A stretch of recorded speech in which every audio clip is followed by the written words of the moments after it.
అందరికీ నమస్కారం. మన ఛానల్‌కు తిరిగి స్వాగతం. ఈరోజు మన వీడియోలో పరీక్షిత్ మహారాజు అసలు పేరేమిటి? ఆయనకు ఆ పేరు ఎలా వచ్చింది అన్న చిత్రమైన విషయాన్ని ఈ వీడియోలో చూసేద్దాం. పరీక్షిత్ మహారాజు ఉత్తర అభిమన్యుడికి పుట్టిన కుమారుడు. ఈయన ఉత్తర గర్భంలో ఉన్నప్పుడే అశ్వత్థామ పుట్టబోయే బిడ్డను చంపాలనుకొని అస్త్రాన్ని ప్రయోగిస్తాడట.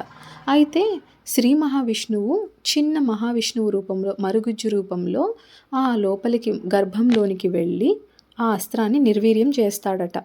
అయితే ఇలా ఆయన మహావిష్ణు రూపంలో ఉన్నప్పుడు గర్భంలో ఆ చిన్న బిడ్డ గర్భంలో ఉన్న బిడ్డ ఆ రూపాన్ని అలానే చూస్తూ ఉంటుందట.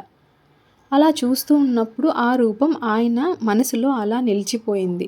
ఆయన పుట్టాక పెద్దవాడయ్యాక కూడా అలా ప్రతి ఒక్కరిని అప్పుడు తను చూసిన ఆ రూపం ఎవరు అన్నది తెలుసుకోవాలని ప్రతి ఒక్కరిని అలా పరీక్షగా చూస్తూ ఉండేవాడట. అలా ఆయనకు పరీక్షిత్తు అనే పేరు వచ్చింది. అయితే పరీక్షిత్ అసలు పేరు విష్ణురాతుడు. ఇలా ఆయన పరీక్షగా చూడటం వలన పరీక్షిత్తు అని ఆయనకి పేరొచ్చింది. విష్ణురాతుడు పోయి పరీక్షిత్తుగానే ఆయన పేరు నిలిచిపోయింది. ఈ కథ మీకు నచ్చినట్లయితే మన ఛానల్‌ను సబ్స్క్రైబ్ చేసుకోండి, లైక్ అండ్ షేర్ చేయండి.